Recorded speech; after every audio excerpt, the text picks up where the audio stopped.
मथे रंग देंगा और मैं कल्ला ही काफी हूं। कप्तान की दुश्मनों को ललकार, मैदान में अकेला उतरने का फैसला। सब सियासी हरीफों के लिए अकेला ही काफी हूं। कप्तान का कौमी असेंबली की 9 नशिस्तों पर खुद ही इलेक्शन लड़ने का फैसला।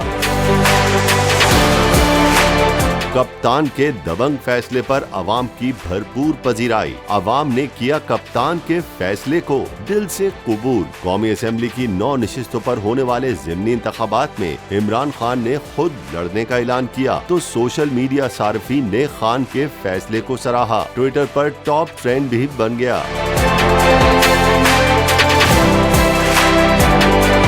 तहरीक इंसाफ के मेंबरान के इस्तीफे मंजूर होने के बाद खाली होने वाली कौमी असेंबली की 9 नशिस्तों पर पीटीआई चेयरमैन इमरान खान का अकेले लड़ने का फैसला। कप्तान के फैसले को सोशल मीडिया सार्फिन की जानिब से खूब सराहा जा रहा है कि इस तरह का फैसला करने के लिए हिम्मत चाहिए। एक सारिफ ने लिखा कि 9 नशिस्तों पर इंतखाबात लड़ने के लिए हिम्मत चाहिए जो सिर्फ कप्तान में है। ट्विटर पर लीडर सिर्फ इमरान खान के नाम से ट्रेंड बन गया। सोशल मीडिया सार्फिन का कहना है कि हमें कप्तान पर यकीन है। बाद सोशल मीडिया सार्फिन ने पीडीएम को भी खूब ट्रोल किया। उनका कहना है कि बदउनवानों के मुकाबले में एक कप्तान ही काफी है।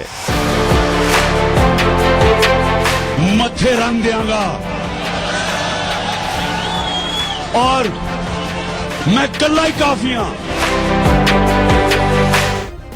सब्सक्राइब करें और बेल दबाएं ताकि कोई खबर रह न जाए।